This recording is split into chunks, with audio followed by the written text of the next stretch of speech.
Vamos abrir a Bíblia no livro de Juízes. Esse que é bom, hein? Ok. Bom, antes de começar,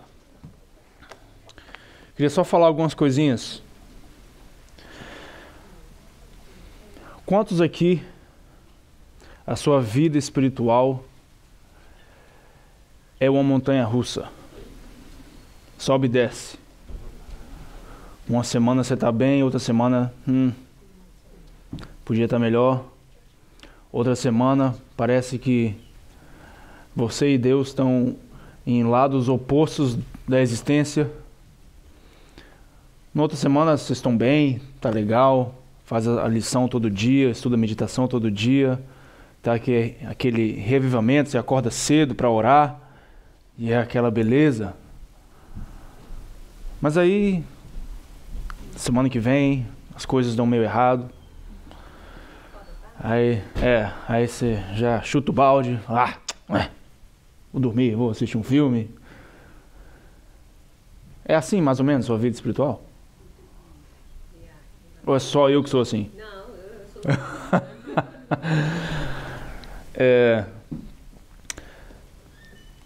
Sabe que na Bíblia, em todo o Velho Testamento, a gente tem várias fotos da nossa vida, do que acontece na nossa vida hoje. E claro que várias histórias são aplicáveis a nós hoje, mas tem algumas histórias que são especificamente para as pessoas que vivem no tempo do fim. E a história do povo de Israel é mais ou menos igual à história da gente que vive agora no tempo do fim. Porque se você lê pelo Velho Testamento, você lê lá os 5 livros de Moisés, depois você lê Josué, depois Juízes, aí você começa a ver um padrão, começa a ver parece que a história se repete. E você vê que o povo de Israel, que hoje somos nós, o povo de Deus, você vê que quando eles estavam sendo abençoados por Deus, quando tudo estava dando certo, quando eles estavam sendo prósperos, quando as plantações davam certo, e o gado dava certo, e o tempo dava certo, e as festas, quando tudo corria bem, o que acontecia com o povo? Eles esqueciam que tudo aquilo vinha de Deus. E aí eles começavam a ser atraídos pelos outros povos, os outros deuses e os outros estilos de vida. E aí de pouquinho em pouquinho eles começavam a escorregar. Um casamento aqui, outro ali, com um povo pagão. E pegam um estilo de adoração pagão e tal, e eles tentam adaptar isso com as coisas de Deus. E aí depois você lê que eles começam a ser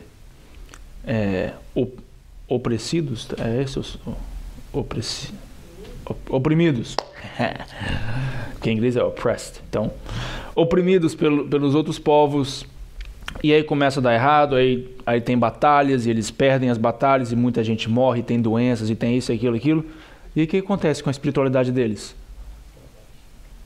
Não, quando acontecem essas coisas, aí eles,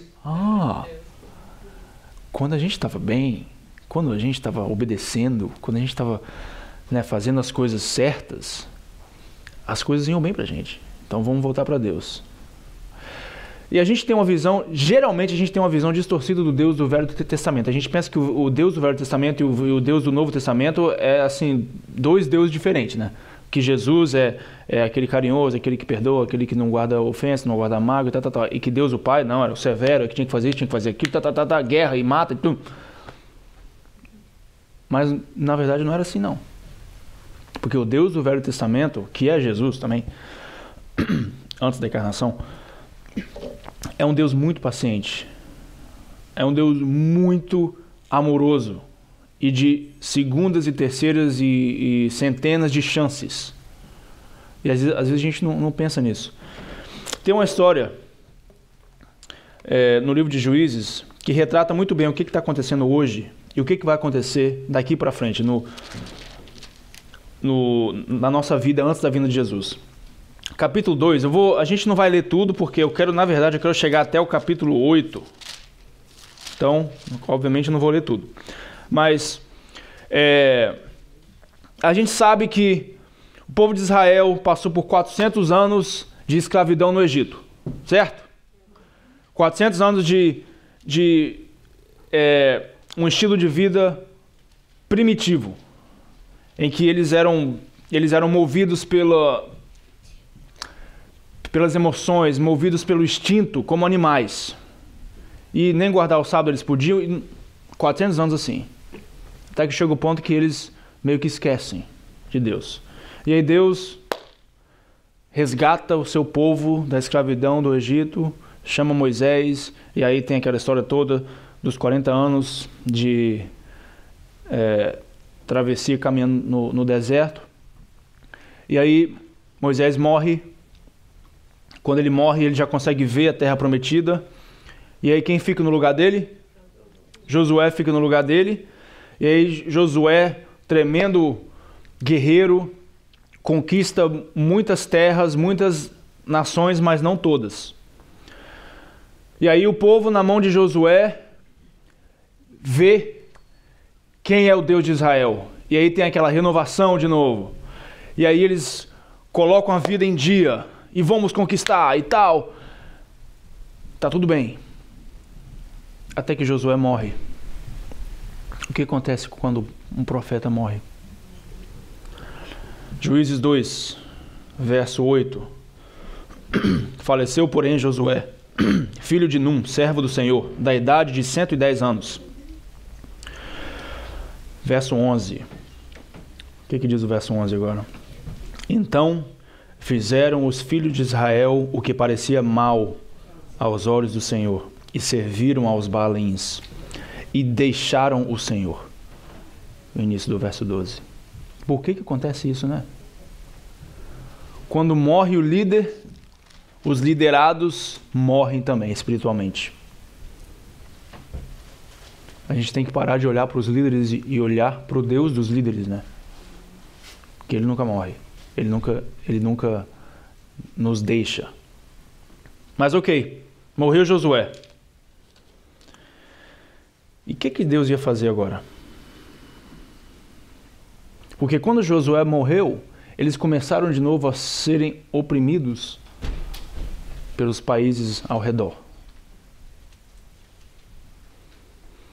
Os medianitas, os amalequitas e todos esses outros itas. Povo pagão. E Deus, na sua misericórdia, ouviu o clamor e oração do seu povo. Nunca se esqueça disso. Mesmo quando você está na sujeira, na lama do pecado, sabendo que você está fazendo errado, quando você sinceramente reconhece o seu verdadeiro estado espiritual e clama e chama a Deus e quer mudar de vida, Ele te ouve. Ele te resgata. Não tem desculpa, Ele te resgata. E foi por isso que Deus agora levantou juízes. Verso 16. E levantou o Senhor juízes que os livraram da mão dos que os roubaram. Na verdade, a palavra juízes em hebraico é a mesma palavra que vem a nossa palavra também, libertador ou salvador. Interessante, né? Se você estuda a vida dos juízes, são todos um tipo de Cristo. Todos retratam a vida de Jesus. Ok. Mas Deus já dá a conclusão do que vai acontecer quando Ele levanta esses juízes, esses libertadores, no verso 17. Porém, tampouco ouviram os juízes, antes se prostituíram após outros deuses. Por que eles faziam isso? Deus, em sua misericórdia, resgata o seu povo por intermédio desses grandes líderes, que também eram falhos, a gente vai ver isso. E eles, mesmo assim, quando abaixa a poeira, acaba aquela paixão, vamos voltar para o nosso estilo de vida. O instinto, a emoção, o instinto carnal não deixa. E eu sei que é assim com a gente também. A gente quer servir a Deus, né? É a velha luta de Romanos 7, né? Quando Paulo fala que aquilo que eu não quero fazer eu faço, aquilo que eu quero não faço, tá? Aquela luta, aquele negócio, no seu processo de conversão. Nunca se esqueça do capítulo 8, que é a vida dominada pelo Espírito Santo. Aí ele conclui, né? Mas, ok, por que eles faziam isso? No capítulo 3, verso 6, nos dá um dos motivos. Tomaram de suas filhas para si por mulheres e deram aos filhos deles as suas filhas e serviram a seus deuses. Então, parte do motivo que o povo de Deus nunca se libertou completamente, 100% do pecado, é o tal do namorinho com gente fora da igreja. Bicho. Falar isso aqui nos Estados Unidos ainda é difícil, né? Porque não tem opção. O que eu vou fazer, gente? Bom, a gente tem que ser fiel à Bíblia, né? Eu passei por isso também, gente. Bom, ok, isso foi só um intervalo. Verso 18 diz o seguinte, capítulo 2, verso 18. E quando o Senhor lhes levantava juízes, o Senhor era com o juiz e os livrava da mão dos seus inimigos, todos os dias daquele juiz, porquanto o Senhor se arrependia pelo seu gemido, por causa dos que os apertavam e oprimiam. Então Deus, como um pai de amor, aqui fala se arrependia, mas na verdade a palavra é ele teve pena. Ele tinha pena dos filhos, pena, compaixão. Mesmo os filhos rebeldes faziam muita coisa errada, mesmo os filhos adorando outros deuses, outros estilos de vida, e a gente faz isso hoje, a gente adora outros deuses. Só que o nosso Deus hoje não está em forma de estátua. O nosso Deus, às vezes, está em forma disso aqui, ó. Ou outras coisas, né? Tanta coisa. Mas ok. Deus é um pai de amor. Verso 19. Porém, sucedia que, falecendo o juiz, tornava e se corrompiam mais do que os seus pais. Então a gente está entendendo agora o contexto, né? Sobe e desce, sobe e desce. Sobe, tá tudo bem, eles se esquecem. Quando eles estão mal, eles se lembram de Deus, Deus vai, levanta um juiz, beleza, agora a gente destrói os outros países, tal, tão bem, cai de novo depois, e é esse ciclo. E até hoje assim. Como é que Deus não se cansou disso ainda? Se fosse eu acho que eu sou um pouco paciente. Mas olha quanto tempo já tem isso. E a gente continua na mesma. Até o final, até o povo de Laodiceia. Que a gente é morno. Ok. Primeiro juiz, então. Agora, a gente tem o contexto, a gente tem a visão aérea do que vai acontecer. Agora Deus dá os detalhes. Primeiro juiz, capítulo 3, verso 9. Qual era o nome dele? Otniel, né? Juízes, capítulo 3, verso 9. E os filhos de Israel clamaram ao Senhor, e o Senhor levantou aos filhos de Israel um libertador. Está aí a palavra, né? Juiz, libertador. E os libertou. Otniel, Juízes, Juízes, capítulo 3, verso 9. Ok. Otniel agora veio porque o povo de Israel estava sendo oprimido por Síria, um país muito poderoso. Verso 11. Então a terra sossegou 40 anos, e Otniel, filho de Kenaz, faleceu. Ok. Por 40 anos, debaixo da liderança desse libertador, o povo de Deus teve força para resistir às tentações vindas através de Síria, desse inimigo. Você pode mudar o nome de Síria para hoje para Hollywood, sei lá. Mesma coisa. Mas verso 12 diz o quê? Porém, os filhos de Israel tornaram a fazer o que parecia mal aos olhos do Senhor. Poxa, de novo. Quando que eles vão aprender? E agora, qual é o povo que oprimia o povo de Deus? Os moabitas. Verso 15. Então os filhos de Israel clamaram ao Senhor, e o Senhor lhes levantou um libertador, Eude, filho de Gera, benjamita, homem canhoto. Quem é canhoto aqui? Deus te abençoe. Eu também. Por que a Bíblia fala... Olha só, uma história tão linda, tão majestosa, tão grande. O cara era canhoto. Parece que é até um senso de humor aqui, né? O que tem a ver? Eu sou canhoto, e daí? Mas tudo, a Bíblia, por ser tão resumida, tudo que tem na Bíblia você pode ter certeza que é importante. Até uma vírgula. Tanto é que tem até toda uma teologia por uma vírgula, né, com Jesus na cruz lá. Por que fala homem canhoto? Bom, na verdade aqui ele não era canhoto. Na verdade ele tinha uma deficiência. Ele não tinha o braço direito. E aí, obviamente, ele tinha que ser canhoto. É isso que está dizendo aqui. E ele era da tribo de onde?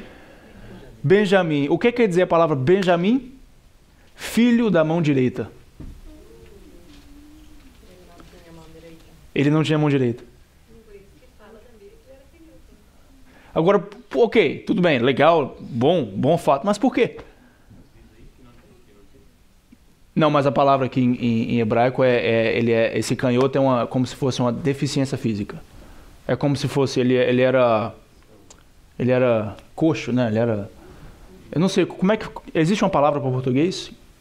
É um homem que não tem o braço direito. É isso que está dizendo aqui. Manheta, eu acho que é manheta, Porque a tradução em português não tem outra palavra, né? Mas ok. Depois vocês investigam isso, vai lá, checa, vai no hebraico que vocês vão encontrar lá. Ok. Ele era da tribo de Benjamim, filho da mão direita, o cara era canhoto. O que Deus está querendo dizer aqui? Ele não tinha um braço. Ele levantou esse homem como juiz, como um libertador. Ele está dizendo o seguinte: eu posso usar qualquer um, por mais defeituoso que seja. Se a pessoa se entrega a mim, eu vou usá-lo. Qualquer um. Não use desculpas. Eu não tenho esse dom. Eu não tenho nem a mão direita. Eu tenho problemas. Para Deus isso não é desculpa. Ele pode te usar. Ok, então Eude agora é o novo líder, o novo juiz. E no verso 29 a gente vê que o povo de Israel, sob a liderança de Eude, derrota os midianitas e os moabitas, e os 10.000 homens, os 10.000 soldados são destruídos. E assim, verso 30, foi subjugado Moabe naquele dia, debaixo da mão de Israel. Legal. Capítulo 4.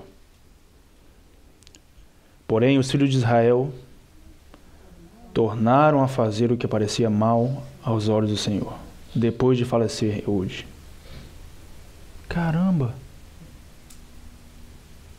Não aprenderam a lição.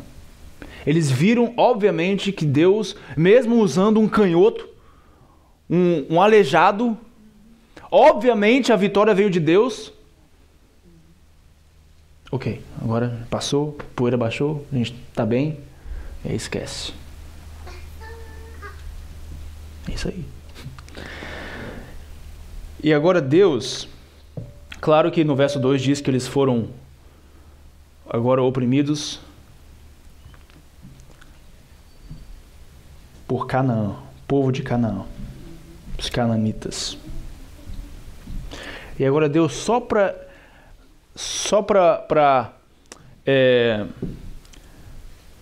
confirmar que a vitória vinha dele. Você sabe que a cultura hebreia,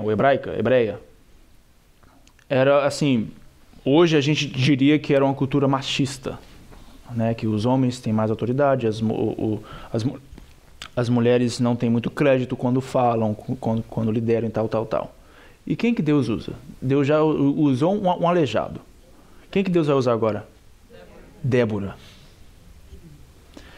Verso 4. E Débora, mulher profetisa, mulher de Lapidote, julgava a Israel naquele tempo. Será que o povo de Israel agora vai aprender que a dependência é de Deus, que a vitória vem dele? Verso 24.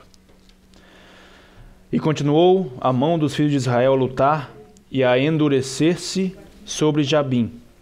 Capítulo 4, verso 24. Rei de Canaã, até que exterminaram a Jabim, rei de Canaã. Conquistaram Canaã. Derrotaram o rei de Canaã e seu exército. Verso 32 diz que a terra sossegou 40 anos, debaixo da liderança de Débora, uma mulher, liderando o povo de Deus, depois do aleijado, benjamita. Capítulo 6. Vou tentar passar um pouco mais de tempo aqui. Porém, os filhos de Israel fizeram o que parecia mal aos olhos do Senhor. E o Senhor os deu na mão dos midianitas por 7 anos. Aprenderam a lição? E a gente? Será que a gente aprende a lição? Será que a nossa vida também é assim? Sobe, desce, sobe, desce, sobe, desce. E Deus opera milagres que às vezes a gente explica como coincidência. E a gente esquece quando está tudo indo bem. Não tenho tempo para orar. Eu estou gastando muito tempo aproveitando as bênçãos de Deus para orar para o Deus da bênção. Parece até loucura isso. Estou me incluindo também. E agora, quem que estava oprimindo o povo de Israel? Os midianitas. Agora a coisa vai pegar fogo. Porque se você ler antes, os midianitas, alguns anos antes disso, 100 e poucos anos antes disso, eles foram derrotados pelo povo de Israel, ok? Mas não completamente. E eles eram um povo muito forte. O exército midianita tinha 135 mil soldados. E agora eles voltam para conquistar ou para derrotar o povo de Deus com vingança no coração. Porque eles já tinham sido derrotados antes. Eles sabem que jogo de virada é mais gostoso assistir. Dá mais você vê com mais garra. Isso aqui era um jogo de virada.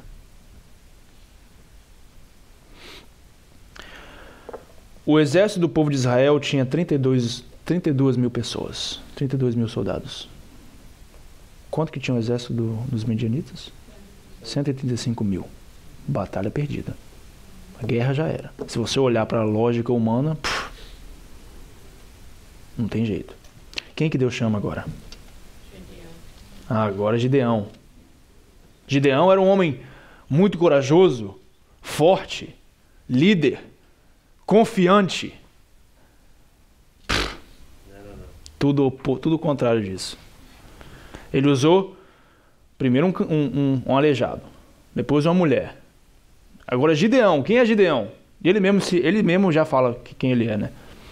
Bom, verso 6. Assim Israel empobreceu muito pela presença dos midianitas, então os filhos de Israel clamaram ao Senhor. Verso 8. Enviou o Senhor um profeta. Alright? Eu tô indo rápido aqui para a gente tentar ver a história inteira. Aí no verso 11 tem um anjo do Senhor que aparece a Gideão, provavelmente em forma humana, porque Gideão só foi reconhecer que era um anjo bem depois. E aí Gideão, isso no verso 11, no final, Gideão, seu filho, estava malhando trigo no lugar. Quando o anjo chamou Gideão, Gideão estava malhando trigo no lagar. Eu falei o que? Lugar? No lagar. Malhando trigo no lugar de fazer uva. Olha só que interessante. Parece uma Santa Ceia que estava fazendo aqui, né? É um tipo de Cristo. Gideão estava ocupado quando Deus chamou. Primeira coisa que a gente tem que prestar atenção. Deus nunca chama os desocupados. Toda vez que Deus chama um profeta, um patriarca, um herói, um juiz, um libertador, você vê que essa pessoa está fazendo alguma coisa, está ocupada. Aqui tem até um dizer, não sei se tem no Brasil esse dizer, if you want something done, give it to a busy person. Né? No Brasil tem isso. Se você quer alguma coisa feita, dê a alguém que está ocupado. Porque tem gente que fica assim, eu não sei o que eu vou fazer, eu não sei qual é meu dom, estou esperando Deus me revelar. Eu não sei que trabalho, eu não sei onde estudar, eu não sei o que eu vou fazer, eu não sei disso, não sei daquilo.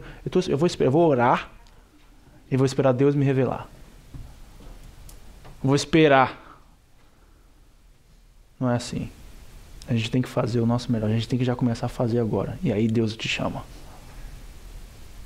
Nunca se esqueça de fazer a sua parte. Ok. E o anjo, no verso 14, chama Gideão para o seu dever. E então o Senhor olhou para ele e disse: vai nesta tua força e livrarás Israel da mão dos midianitas. Porventura não te enviei eu? Olha só o que Jesus faz. Fala, aqui já revela que esse anjo, na verdade, era o próprio Jesus, antes da encarnação. Ok. Vai nessa tua força. Vai nessa tua força. Isso parece que não vem de Deus, isso. Vai que você é forte o suficiente para derrotar esse povo. O que Gideão falou? Verso 15. Ele lhe disse: ai, Senhor meu, com que livrarei Israel? Eis que minha família é a mais pobre em Manassés, e eu o menor na casa de meu pai. Primeiro passo para uma vida espiritual vencedora é você reconhecer que você não vale nada.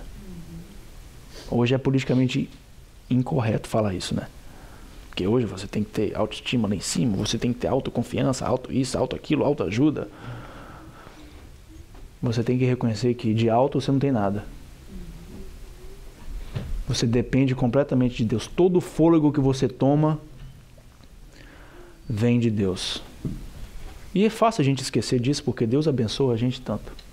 Deus faz o sol levantar sobre os ímpios e os justos. Gideão aqui, ele reconheceu. Jesus sabia quem ele estava chamando. Ele sabia que ele estava chamando alguém que era sincero com ele mesmo. E a gente tem um problema sério com isso. E o mundo da saúde mental tem um problema seríssimo com isso, porque as pessoas não estão admitindo que elas têm um problema. Eu trabalho com uma família que a mãe solteira, tem 2 filhos, um de 12 e um de 7 anos. E a mãe tem sérios problemas, ela é muito viciada no café e no cigarro. Quando ela chega com os filhos, o carro dela parece que está nublado lá dentro. 2 filhinhos dentro do carro. Mas ela procura ajuda porque o problema está nos filhos. O problema não está nela. E assim é com muita gente. A gente tem medo de admitir as nossas fraquezas, porque a gente não quer mudar. A gente não quer sair do prazer imediato. E todo vício é um prazer imediato, por isso que é vício. Mas Josué não foi assim.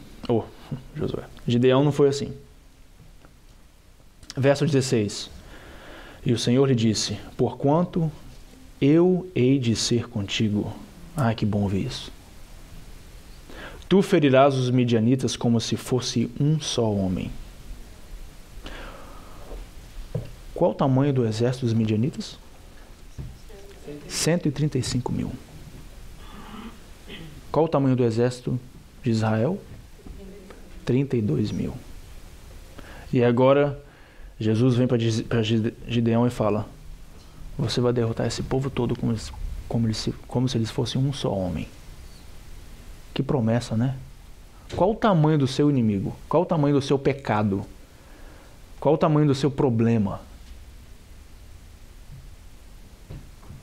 Te garanto que não é maior do que um exército desse. Só que antes da libertação, antes da vitória, Jesus mandou ele fazer uma coisa importante. Um pequeno detalhe, mais importante. Verso 23. Porém o Senhor lhe disse: paz seja contigo, não temas, não morrerás. Então Gideão edificou ali um altar ao Senhor e lhe chamou Senhor é paz. E ainda até o dia de hoje, né, quando escreveu isso, está em Ofra dos Abizeritas.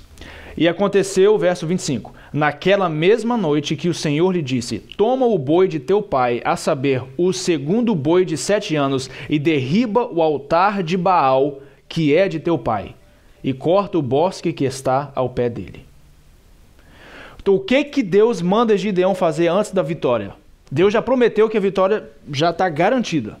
A salvação é garantida. Você já está salvo. Não tem nada que você vai fazer para você conquistar e comprar a salvação. Isso já é certo. Ok? Você é salvo 100% pela graça. Já era. Só que Deus manda você fazer alguma coisa. Derruba o altar de Baal na casa do seu pai. Não para você ser salvo, não para você derrotar, mas como resultado da derrota que já está garantida. E a gente começa agora a ver quem é o verdadeiro Gideão. Porque no verso 27 diz o seguinte: então Gideão tomou 10 homens dentre os seus servos e fez como o Senhor lhe dissera. E sucedeu que, temendo ele a casa de seu pai e os homens daquela cidade, não o fez de dia, mas fê-lo de noite. Ele podia muito bem ter ido de dia, ter ido com a cara e a coragem, derrubado o altar, né? Se fosse hoje em dia, talvez tirado os DVDs, jogado tudo fora, talvez o computador, não sei qual é o altar hoje, mas naquela época era isso aqui. E ele tinha medo. E a gente começa a ver que Gideão realmente era, nos nossos dias, no nosso olhar humano, um covarde. Então ele foi de noite para ninguém ver, disfarçado. Como diz no Brasil, com o rabo entre as patas. Pernas. Rabo entre as... Whatever. Eu te falo, meu português é... Meu português é de 8 anos de idade. Na verdade, eu não sei até hoje qual é a minha primeira língua e minha segunda. Porque eu vim para cá para os Estados Unidos com 8 anos, voltei para o Brasil com 12 anos, voltei para cá com 14 anos e estou aqui. Então, sei lá, vou acabar falando chinês aqui. Ok. O altar de Baal. Por que Deus mandou fazer isso? Porque antes da vitória, antes da libertação, você tem que eliminar distrações. Você tem que tirar da sua vida o que te distrai de Deus. Só que na história de Gideão era a própria família. E a pior coisa, mais difícil para um cristão é você ser uma testemunha dentro da sua própria casa. Porque eles conhecem os seus defeitos. E eles não te levam a sério porque você nasceu ali. E Gideão, revelando o seu medo, ele vai de noite. Ainda bem que o pai dele entendeu, lendo o resto da história. Ok. Agora, por que isso tinha que acontecer? Verso 34. Então, depois que isso aconteceu, depois que ele eliminou as distrações, depois que ele eliminou o altar, então o Espírito do Senhor revestiu a Gideão. Então, para a gente receber o Espírito Santo na nossa vida hoje, E a nossa batalha contra os nossos inimigos, que é um exército espiritual com mais de 135 mil soldados, a gente tem que ter o Espírito Santo. E para a gente ter o Espírito Santo, a gente tem que fazer algumas reformas na nossa vida, começando pela nossa casa. Simples, dá para entender isso aqui, né? Por que a gente não faz isso? Porque muitas vezes a gente concentra, não, eu quero evangelizar a África, eu quero não sei o quê, eu quero distribuir folheto não sei aonde, não sei o quê, mas a minha casa está perdida. Como é que você quer receber o Espírito Santo assim? Claro que não estou falando que você tem que enfiar Jesus na goela das pessoas que não querem aceitar. Claro que tem um livre-arbítrio aqui.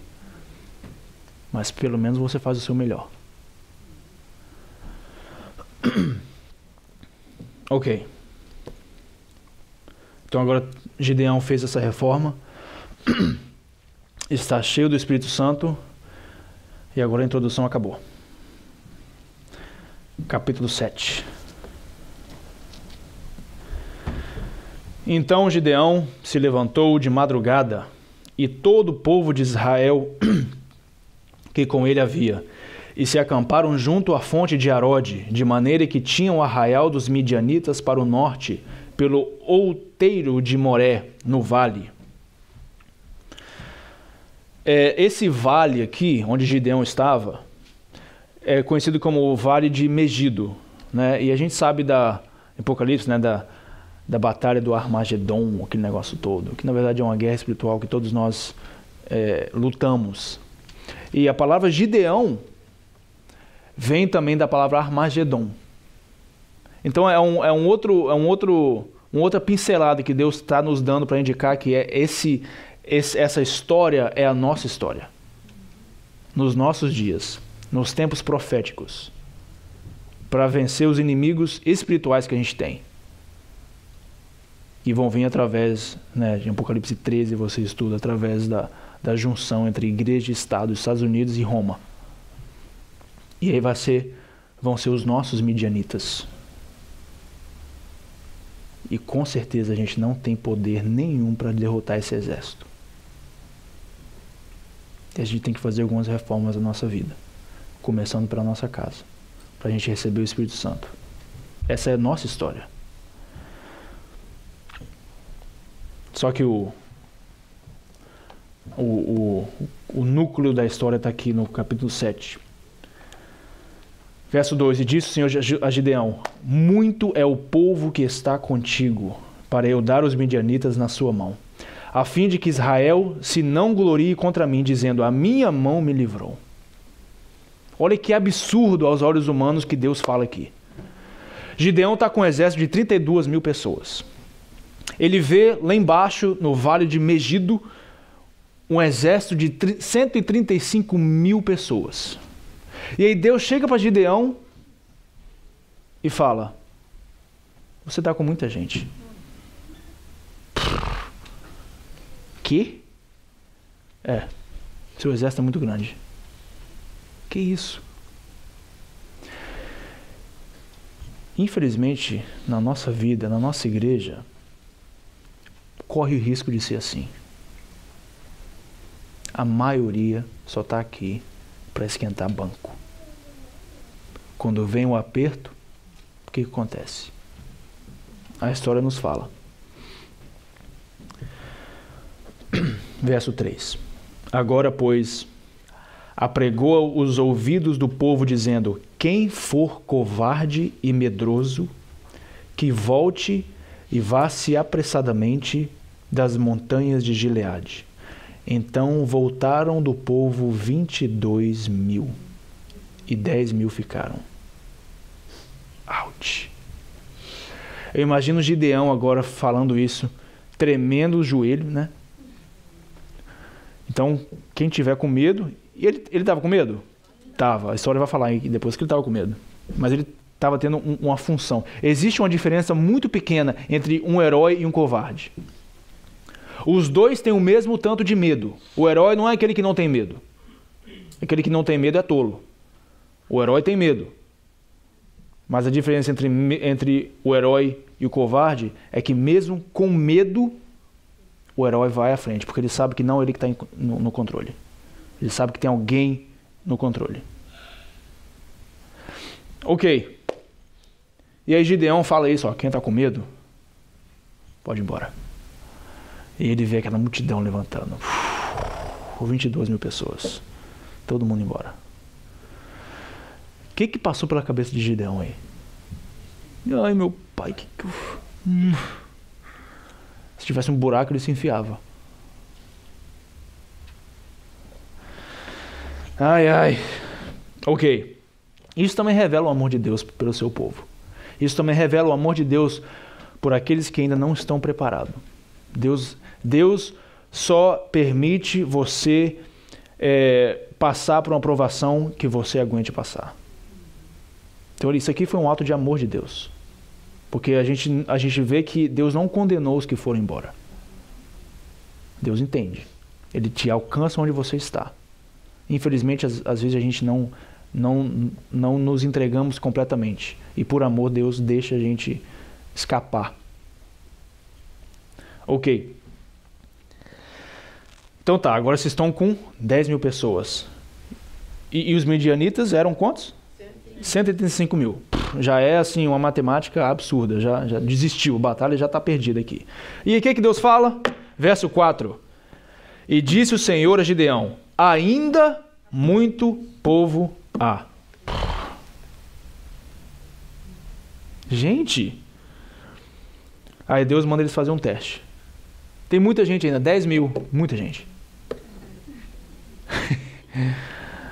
Gideão já devia estar azul, verde, branco.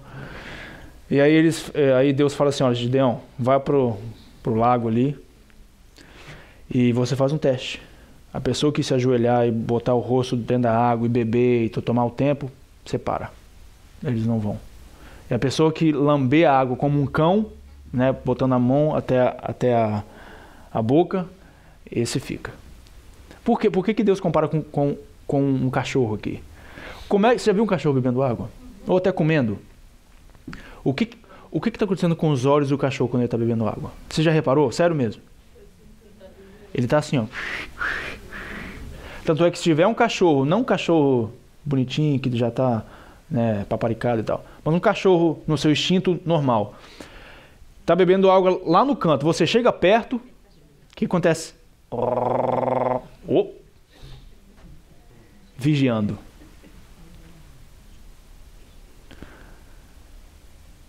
É esse povo que Deus quer. Vigiar e orar. Mesmo quando você está aparentemente tranquilo e seguro.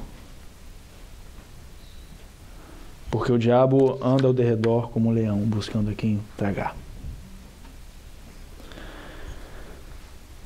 Quantas pessoas ficaram?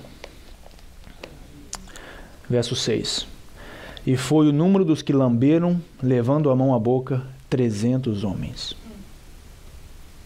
E todo o resto do povo se abaixou de joelhos a beber as águas. Sabe, o teste de caráter geralmente é um teste muito simples. É tão simples que você não enxerga esse teste. Se você conseguisse enxergar os testes de caráter que Deus te dá, você ia estar de antena ligada e falou: não, quando vier isso eu arrumo um jeito. Não. O teste de caráter, para você ver quem você é realmente, são nas pequenas, mínimas coisas, que aparentemente não vale nada. É igual um casamento. Para um casamento sobreviver, você não tem que dar à sua esposa um carro a cada 10 anos. É pequenos atos todo dia. Teste de caráter. Coisas pequenas que aparentemente não vale nada. 300 homens. Agora vamos para a guerra. 135 mil soldados contra 300 soldados. Ai, ai. Verso 7. Capítulo 7.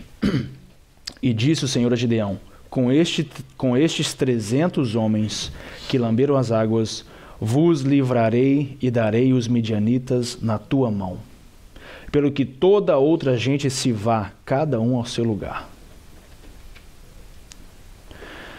E aí Deus compartilhou o seu plano de batalha com Gideão. Um plano tão brilhante, tão sofisticado, mas ao mesmo tempo tão simples, que um plano desse só pode vir de Deus. O que Deus fez aqui? Ele mandou Gideão dar na mão de cada um dos 300 uma trombeta. Algumas traduções dizem uma buzina, mas na verdade era uma trombeta feita de chifre de bode. Tem um som bonito e bem alto. Já viram um berrante? No Brasil tem berrante. É mais ou menos aquilo. Já pensou 300 berrantes tocando junto? Bonito. Bem alto. Só que naquela época era uma trombeta para cada, talvez, 100 soldados. E um ficava na frente com a trombeta. Mas aqui Deus mandou todo mundo usar uma trombeta. Bonito, né? A trombeta, eu gosto de trombeta.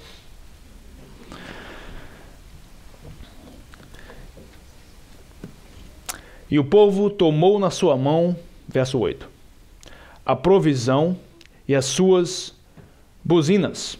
E ele enviou todos os outros homens de Israel, cada um à sua tenda. Porém, os 300 homens reteve, e estava o arraial dos midianitas abaixo deles. Trombeta. A gente encontra várias trombetas, né? 7 trombetas no livro de Apocalipse. E na história do povo de Israel existiam 3 festas principais que tinha a ver com o dia da expiação, que era a festa das trombetas, depois tinha o dia da expiação, depois tinha as festas das barracas, para comemorar o juízo de Deus. E as trombetas eram sempre usadas para anunciar alguma coisa, ou para preparar o povo para o juízo que estava vindo. Ok? Em Apocalipse a gente encontra a mesma coisa, nas 7 trombetas. Preparar o povo para o juízo. Na 7ª trombeta é a vinda de Jesus. E aqui a gente tem a mesma coisa. Trombetas, preparando o povo de Deus para o juízo e preparando os midianitas para o juízo. O juízo, na visão de cada um aqui, era muito diferente. Na vida do cristão, o juízo é boa notícia. Na vida do cristão, o juízo de Deus vai ser aquela hora que Deus vai dar um fim ao seu sofrimento. Mas na mente dos inimigos, o juízo de Deus é aquilo que vai dar o fim à sua vida. Depende de que lado você está, né? O lado dos perdidos ou o lado dos salvos. Ok.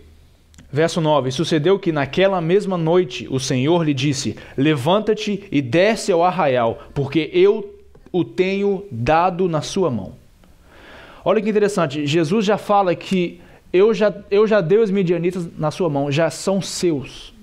A derrota já está garantida para eles. E a sua vitória já é realidade. Só que isso Jesus falou no passado, mas Gideão não tinha feito nada ainda. O exército estava todo lá embaixo ainda, preparado para a luta, 135 mil soldados. Quando Deus te promete alguma coisa, você já tem que acreditar que Ele já fez. Acabou. Você não pode estar vendo o resultado, mas já está garantido. É fácil falar isso, né? Acreditar que isso acontece na nossa vida é outra coisa. Ok. Verso 10. Então, aqui Deus mandou ele, no verso 10, se ele tiver com medo, vai lá e chama a Pura para ir com você. Para você checar, e lá você vai ver que realmente eu dei eles na sua mão. No verso 10, se ainda temes descer, desce tu e teu moço Pura ao arraial. Verso 12, e os midianitas, os amalequitas e todos os filhos do Oriente jaziam no vale como gafanhotos em multidão, e eram inumeráveis os seus camelos. Camelos naquela época era como se fosse tanque de guerra hoje. Inumeráveis os seus tanques de guerra, como a areia que há na praia do mar, em multidão. Uau! Note que Gideão estava com medo, porque Deus disse: se você tiver com medo, vá com Pura. Chama Pura, que é um amigo dele, e vá com ele. E aí fala que ele foi com Pura. Estava com medo. Mesmo cheio do Espírito Santo, mesmo sabendo da promessa, mesmo ele já tinha pedido evidências de Deus, que Deus estava com ele, e mesmo assim estava com medo. Não é pecado você estar com medo. Não é errado você estar com medo. Mas mesmo com medo, confie que Deus vai te dar a vitória. mesmo com medo. Nós somos seres humanos. E aí ele ouve, quando ele chega lá no acampamento dos inimigos, ele ouve um homem contando o seu sonho para o outro homem. E ele fala, eu vi um pão que desceu, e esse pão destruiu, tal, as tendas todas foram destruídas e tal, tal. Um pão. O que Gideão estava fazendo quando Deus chamou ele? Quem que representava aquele pão? Gideão. Quem é o pão da vida? E a Bíblia é o quê? Pão da vida. Tudo aí. Tudo que a gente precisa para vencer essa batalha. Ok. Verso 15. E sucedeu que, ouvindo Gideão a narração desse sonho e a sua explicação, adorou. E tornou ao arraial de Israel e disse, levantai-vos, porque o Senhor tem dado o arraial dos medianitas nas vossas mãos. Aqui ele teve a confirmação de novo. Realmente, eu fui lá e ouvi uns contando o sonho para o outro, não tinha nada a ver com a gente, ninguém falou, ninguém fofocou lá, e eles mesmo assim falaram que a gente ia vencer. E agora não tinha certeza. Deus sempre dá evidência do que ele vai fazer. Essa história de que a gente tem que ter fé e não tem que buscar, isso não é bíblico. A sua fé tem evidência. Ok.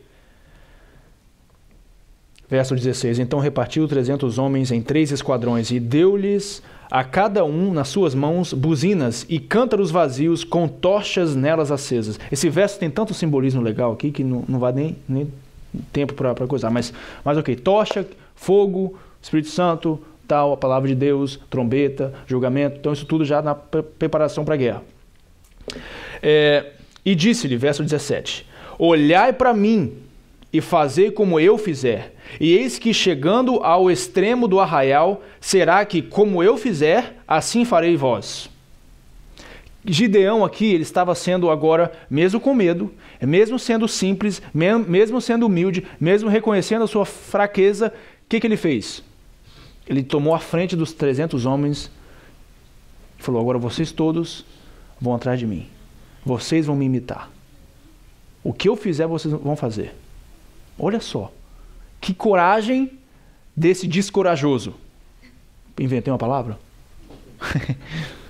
Bota no seu dicionário. Olha que coragem desse cara.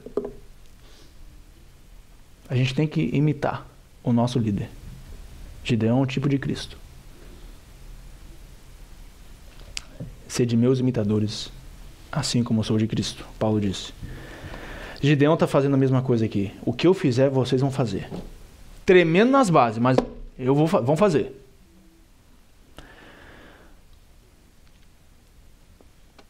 Verso 19. Chegou, pois, Gideão e os 100 homens que com ele iam, porque Gideão agora dividiu os 300 em 100 e ele ficou com 100. Chegou, pois, Gideão com 100 homens que com ele iam ao extremo do arraial, ao princípio da vigília da meia-noite, havendo-se já posto os guardas, e tocaram as buzinas e partiram os cântaros que tinham nas mãos.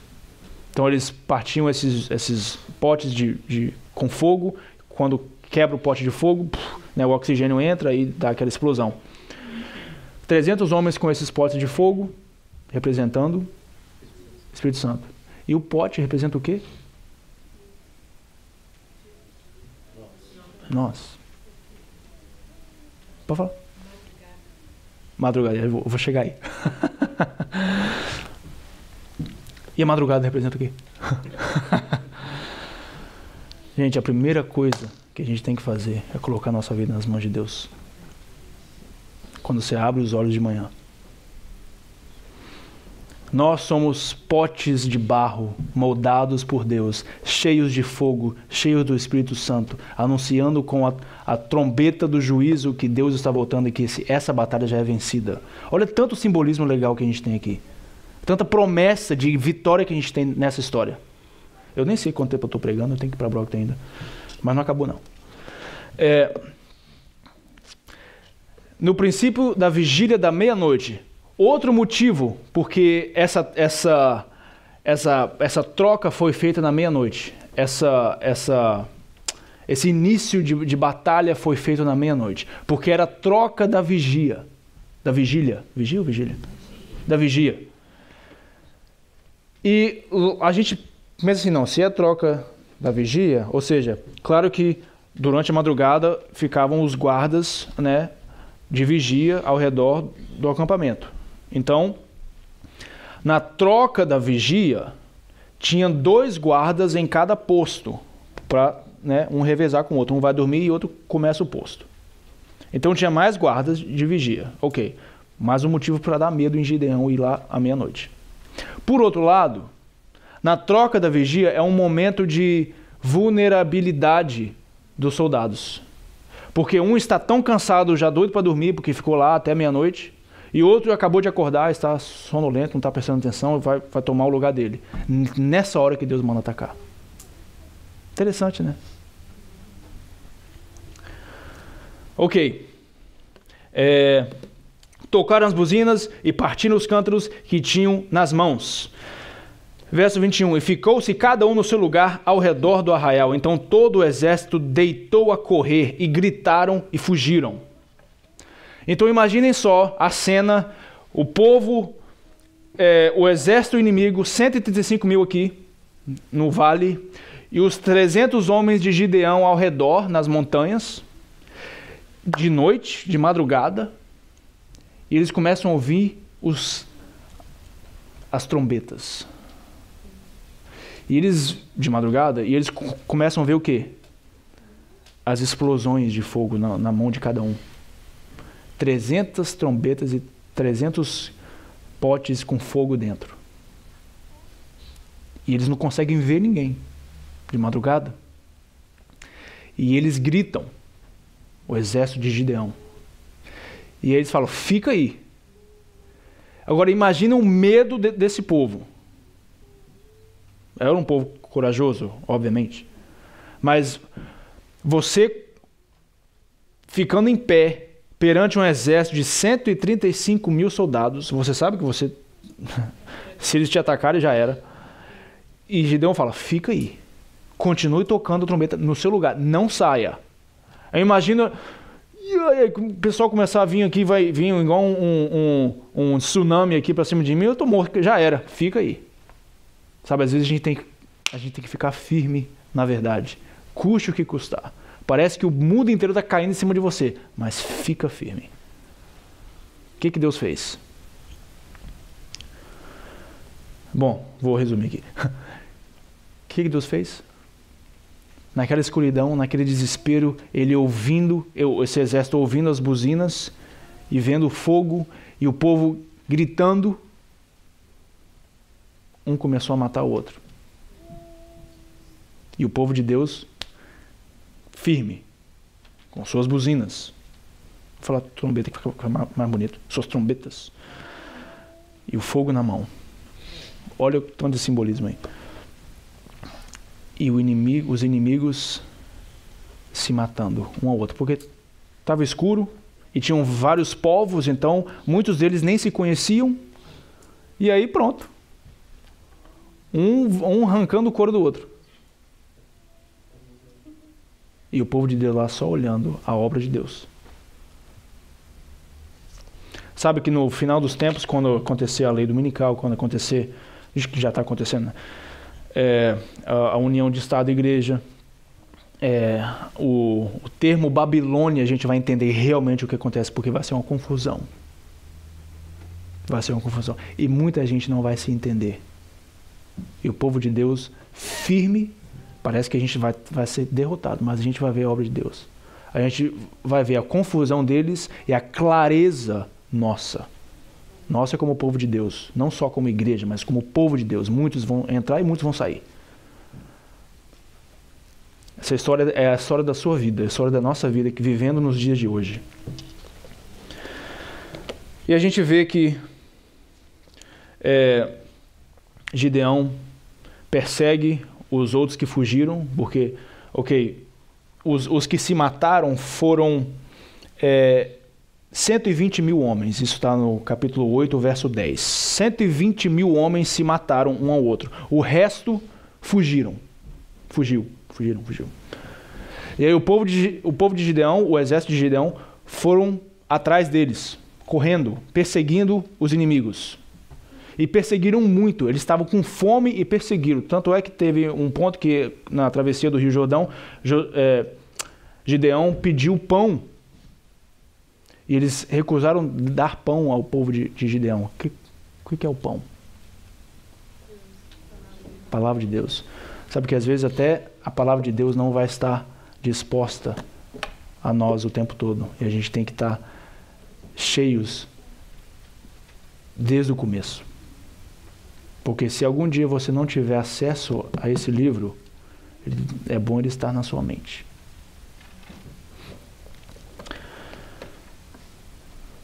E aí 120 mil homens morreram, se mataram e o resto fugiram e o exército, os 300 perseguiram.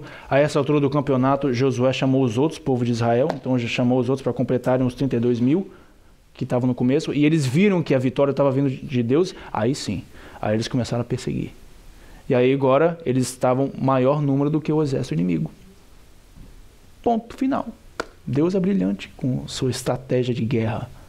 Será que você está deixando Deus fazer a sua estratégia de guerra ou você está pensando que essa batalha é sua? Eu queria acabar num ponto forte, acabar com a história feliz, né? Felizes para sempre. Acabou. Mas a gente tem que ser fiel ao texto bíblico. Aconteceu essa vitória toda, o povo de Israel agora pediu para Gideão ser o seu líder, o seu rei, e Gideão recusou. Gideão nunca perdeu a humildade. Gideão sempre viu que a vitória veio de Deus. E Gideão disse: eu não vou ser seu rei. Quem vai ser seu rei vai ser Deus. Deus é o seu rei. E o povo de Deus, mesmo assim, querendo imitar os outros povos, pedindo um rei. Porém, Gideão, isso no verso 23 do capítulo 8, porém Gideão lhes disse: sobre vós eu não dominarei, nem tampouco meu filho sobre vós dominará. O Senhor sobre vós dominará. 24. E disse-lhes mais Gideão: uma petição... Agora isso aqui, né? Isso aqui é importante também, a gente não pode pular isso. Uma petição vos farei. O que diz aí no verso 24?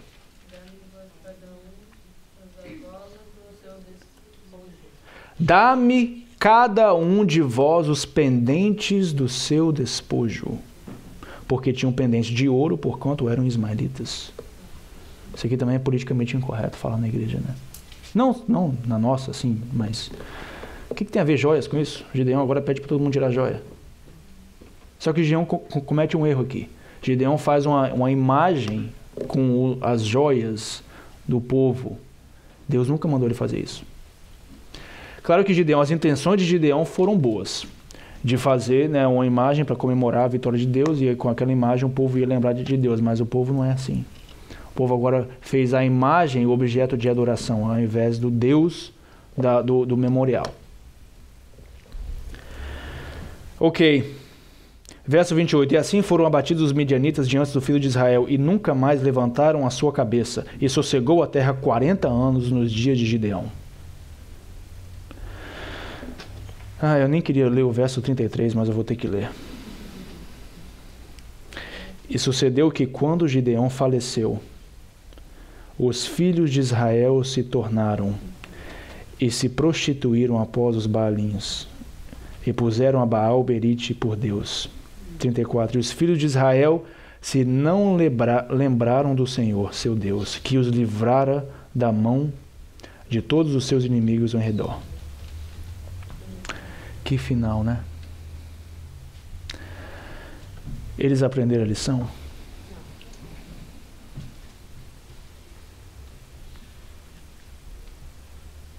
Graças a Deus que a Bíblia é fiel, mesmo com os erros, mesmo com os lados feios do povo de Deus, a Bíblia não esconde. Só que nesse ponto na nossa vida, a gente pode mudar a história. Porque isso aqui agora está mexendo com a nossa liberdade, o nosso livre-arbítrio, a nossa escolha. Nós, como última geração, né, espero em Deus que essa seja a última geração, nós podemos escrever um final diferente. Porque agora se trata da nossa livre escolha. E vai chegar um ponto que Deus vai se cansar de ver o seu povo sofrendo e ele vai voltar. Chega de segundas chances. Porque chega um ponto que mesmo se Deus te der 1 milhão de chances, você não quer. A gente pode escrever um final diferente para a nossa história. E a nossa história dos nossos 300 pode terminar muito melhor do que isso aqui. Está nas suas mãos. Lembre-se de que a vitória já é nossa. Lembre-se de que tudo que nós fazemos vem de Deus. A gente tem que reconhecer a nossa verdadeira condição espiritual e depois fazer uma reforma na nossa vida individual, começando pela nossa casa. E aí seremos cheios do Espírito Santo, pronto para qualquer batalha que vier, porque a batalha é de Deus. Você quer ser um desses 300? Mesmo com medo? Eu quero. Então vamos fazer uma oração. Querido Pai, muito obrigado por essa mensagem. Obrigado pela história de Gideão, que é também a nossa história. Obrigado porque o Senhor nos mostrou que o Senhor pode usar talvez as pessoas mais humildes, mais sem preparo, mais fracas, para conseguir as vitórias mais fortes. Obrigado porque a gente sabe que a vitória só vem de Ti. Nos ajude a ter essa confiança e colocar toda a nossa vida, nosso futuro nas Suas mãos. Em nome de Jesus. Amém.